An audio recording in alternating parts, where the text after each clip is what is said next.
So this morning, I realized that my animals, they're just laying around in the front. They're laying around waiting for me to give them grain. And so this morning, I didn't give them grain. And I've been pushing them back onto the grass. Because if you look at the grass right now, they're still on just like the first, the front 20% of the grass. They haven't even ate 10% of the grass yet. I mean, this grass that I planted, you know, I think I put like $1,600 into it or something like that. I planted the grass real thick. I put the fertilizer on it just about right. And the cattle, they haven't even ate 10% of it. But and this grass up here in the front is damaged. You can tell that there's a clear spots where the grass is missing because the cattle have been walking up and down the field while the field was wet, and they stomped the grass into the ground and killed the grass. And so yeah, I've been trying to push these cattle onto the back, but they're not even going to the back. I mean, they're just hanging around in the very front. But I mean, look at the grass. Even in the very front, the grass is still pretty decent. The grass is much better in the back. They haven't gone to the back at all yet, so I'm gonna see if I can get them to turn around. But once they found the grass and they started grazing, I mean, it don't really matter to me what they graze, as long as they're grazing. But I'd like to get them to the back, because the grass is better back there. It's in a better stage of development. Well, I mean, all of this grass is good right now. I mean, all of the grass is good right now, so it don't really matter to me what they're grazing as long as they're grazing. But, I'm actually, this morning, I was considering, I may have to pay somebody to bale this. Well, I mean, but, okay, here's the thing, is that this grass here in about, it's going to be ready to bale in like 3 to 4 weeks. And in 3 to 4 weeks, it'll be too cold to dry hay. So even if the grass is good and it's ready to go, I won't be able to bale it, because it'll be too cold and it'll probably be too wet. But in any situation, it's more than likely going to be too cold to bale hay, because baling hay, I got to cut it. And then once I cut it, I got to leave it on the ground to dry. And, if it gets rained on, the hay's ruined. And if it's not warm enough, if there's not enough heat units, the hay will not dry properly. And also, I'm going to see if I can get them to turn around. But you can tell these animals, they don't want to go to the back. They're still on like the front. I would say that they haven't even ate 10% of the grass yet. A lot of these animals, I still got several sick animals, several animals that are just not looking very good. And so, yep, I mean, if I were going to graze this grass, I would need a lot more animals. I probably, when I look at my grass, for animals, look at how big these animals are, right? Like, this is Big Boy, and this is one of my big heifers. It's probably a 7-8 weight heifer. She's probably 700-800 pounds. This animal right here, probably about 600-700 pounds. That animal right there, probably about 800-900 pounds. This animal right here, probably about 700-800 pounds. I've got multiple big animals on my field, and and I got all these small animals, and they still haven't even made a dent. They haven't even ate 10% of it. And so, this is, like, if I were genuinely going to graze this much grass, I would need like 60 animals this size. You see Big Boy right here, he's about 800-900 pounds. I would need about 60 of them. 10 acres of grass, realistically, if I were going to, if I were genuinely going to invest, $500 a month, and I were going to grow grass for 500, if I were genuinely willing to put $500 a month into my grass, and I had 10 acres of land, I would need about 68 to 9 weight animals to graze this grass. These animals, they haven't even put a dent in it. I have multiple animals that are large. Like this animal right here, he probably about 700 pounds. I have multiple animals that are very big. Like this animal right here, she probably about 700 pounds. And they're not even making a dent. This grass is growing too fast. I mean, I've actually stopped fertilizing it, because I would actually like it to slow down its growth. But at a certain point, I am gonna have to fertilize it, because if I don't fertilize it for too long, the grass is gonna start having a grass that is like, grass is like an animal, right? And fertilizer is like food for the grass. You know, to get the grass to grow properly, it's like to get a human being to develop properly. You got to give them the right diet, right? You got to give them the right diet, and you got to make sure that they have food and the right food and stuff like that. And grass is the same way. And you know, like if a human being, if I took away all their food, they would get sick, right? They would become emaciated. They would become sick. They would have all sorts of issues and stuff like that. It's the same way with the grass. You know, if I don't fertilize the field for too long, what's going to happen is that the grass will likely develop pest issues and it will likely develop disease issues. And so at a certain point, I will have to start, you know, fertilizing this grass again. But at this point in time, I am not fertilizing the grass because I am looking to slow the growth of the grass down. The grass right now is in a very good stage of development. It's very good for the cattle to eat. And, yep, I mean, you know, I'm trying to get these animals to eat the grass by pushing them onto it, but maybe they've ate 10% of it. But you see animals like this right here, she probably 600-700 pounds right here. And you know, if I were going to raise animals like this on this field, imagine how many animals like this I would need. You know, if I had, you know, even 7, 8, 9 weight 8, 9 weight animals, 7, 8, 900 pound animals like Big Boy, I would need like 60 of them. You know, if y'all want to take a look at the grass, well, what I mean by the grass is better in the back, I'll take y'all to the back. But you're gonna see, like, this grass right here, it's been damaged. There's been a lot of damage to it. There's a lot of damage to it because the animals have been stomping around here while it was wet. But in the back, the grass is not damaged at all.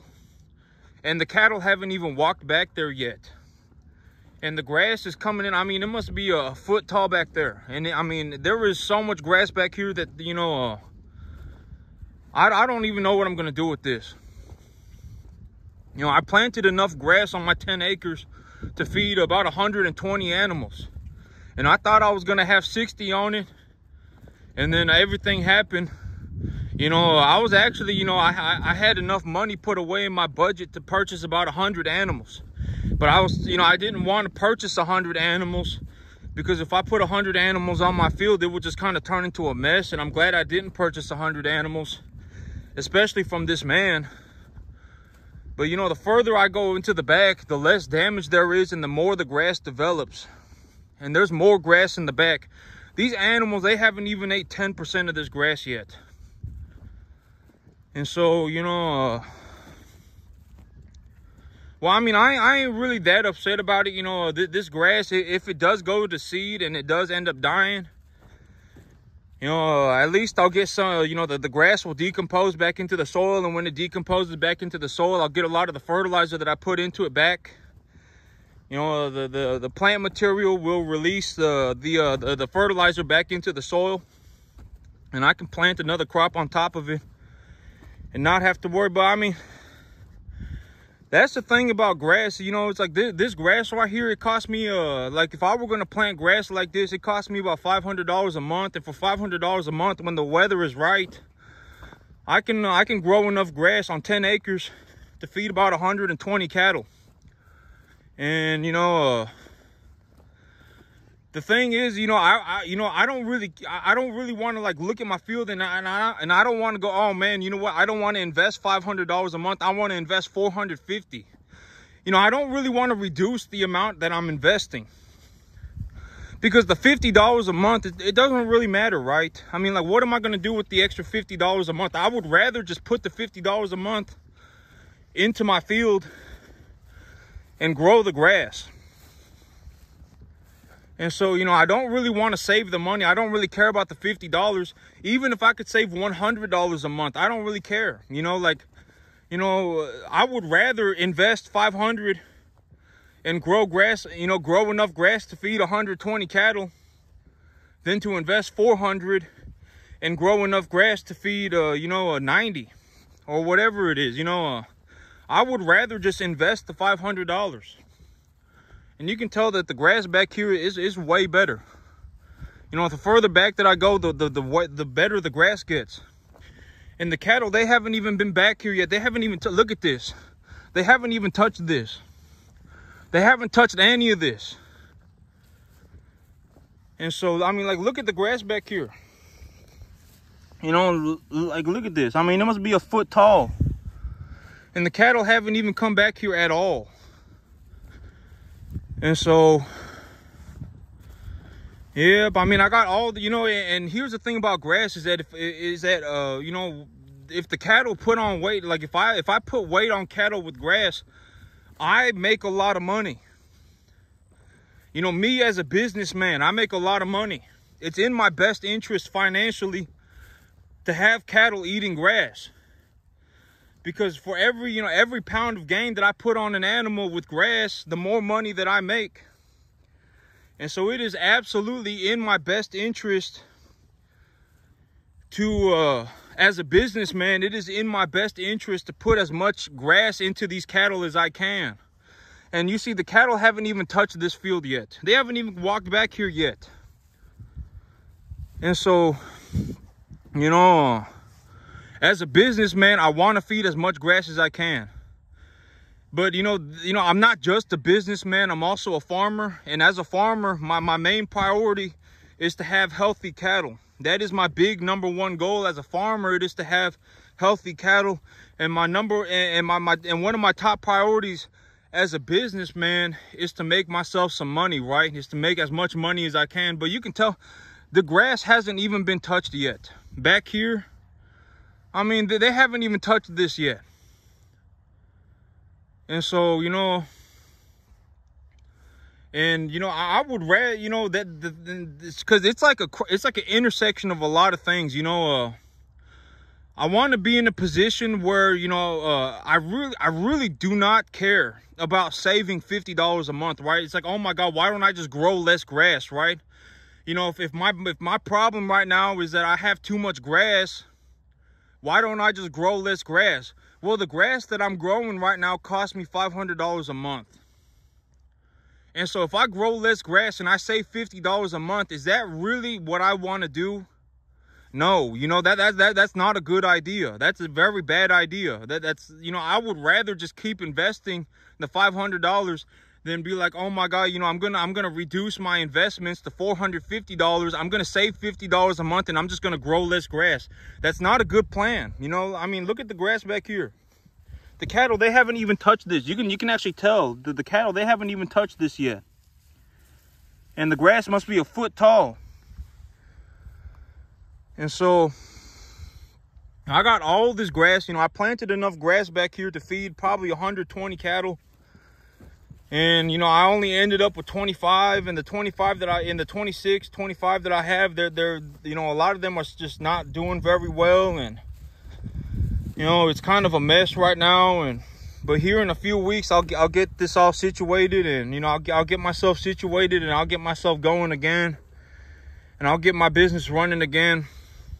But that's also one thing financially, you know, like me you know, if I'm 30 years old, you know, you know, here's my situation is that I'm 32.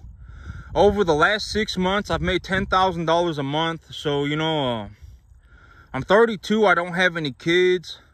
You know, the only person I got to take care of is me. I don't really, you know, at the end of the day, when I put all my bills together and everything, it cost me like $2,500 a month. So over the last 6 months, it cost me about $15,000 to pay for all my bills and to keep myself happy and to keep myself, you know, to keep everything, you know, good in terms of, you know, keeping myself comfortable and everything. It cost me about $15,000 over the last 6 months. And so, you know, I think that this is also something that, you know, if I don't tell people, nobody gonna know. But, you know, me, you know, at 30 years old, you know, having made $10,000 a month over the last 6 months, and, you know, I'll probably do more here. You know, once I get myself going, you know, I realistically see myself making about, well, if I can just continue to make $10,000 a month for now, because here's the thing is that, you know, financially, you know, me going from 120 to 160,000 a year is not really going to make that big of a difference.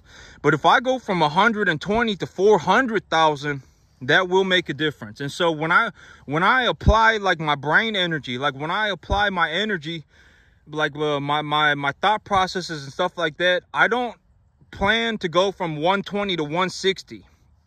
I plan to go from 120 to 400, and then I plan to go from 400 to 2 million. You know, stuff like that. 120 to 500, 500,000. I don't sit here and think about, oh my God, how am I going to go from 120,000 a year to 160,000? I think about, you know, how am I going to go from 120 to 500,000? You know, because realistically, me going from 120 to 160 is not really going to change my life.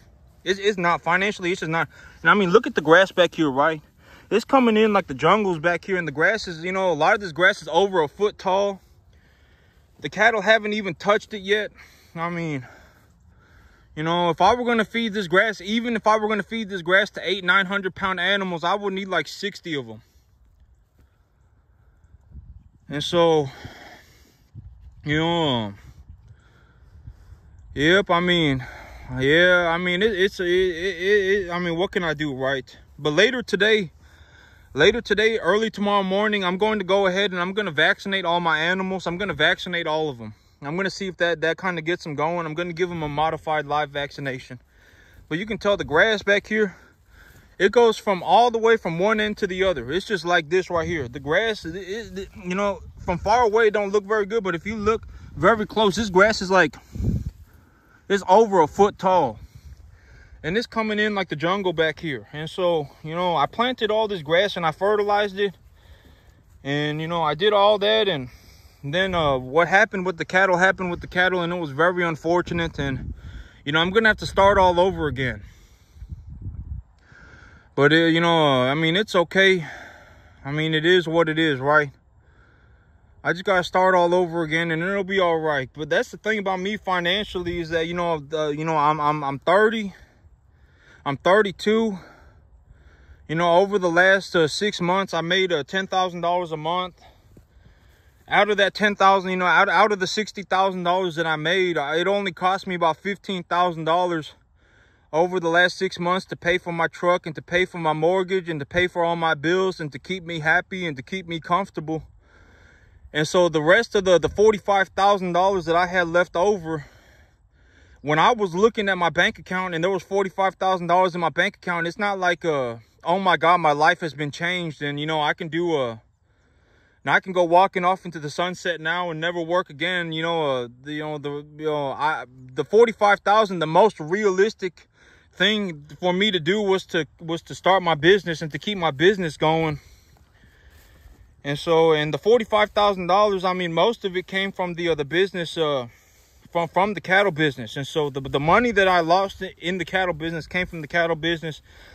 I didn't put myself underwater financially or anything like that. You know, everything that happened was unfortunate. It was it's a difficult situation for me to express in its entirety. But, you know, I got all this grass back here. I don't got nothing to do with it. You know, this grass, you know, it would be nice if I could get it grazed, but, you know, the cattle, they're not going to eat all this. There's zero chance, you know, when grass grows, I mean, you know, 10 acres of grass, realistically speaking, objectively as a farmer, right? Because a lot of people, they don't know. You know, a lot of people, they ain't farmed, you know, they haven't farmed a day in their life. They don't know. You know, they don't know, what happens on a farm, right? I mean, a lot of people, they just don't know. But 10 acres of grass, if I were going to feed 10 acres of grass, I would need, you know, depending on the size of the animal, I would need 60 to 120 of them. But this is why. It's because the grass, and once the grass gets to this point, it grows even faster. You know, the more biomass that has accumulated, the faster the biomass will accumulate from then forward. And that's you know, plants grow proportionally. So a grass plant that is this size will grow faster than a grass plant that is like 1 inch tall. If a grass is 1 inch to 2 inches tall, you know, it will grow slower than a grass that is, it will put on biomass at a slower rate. Then I'm not really going to get into it right now. The bigger the plant is, the more biomass in terms of overall mass, the more biomass it will accumulate on a time interval. So like on a daily, you know, On a daily rate, a bigger plant will accumulate more overall biomass than a smaller plant. And so the bigger the plant is, the faster it will grow. Not faster, the more biomass it will put on every day or every hour or whatever. That's it for me today, YouTube. Y'all have a good one.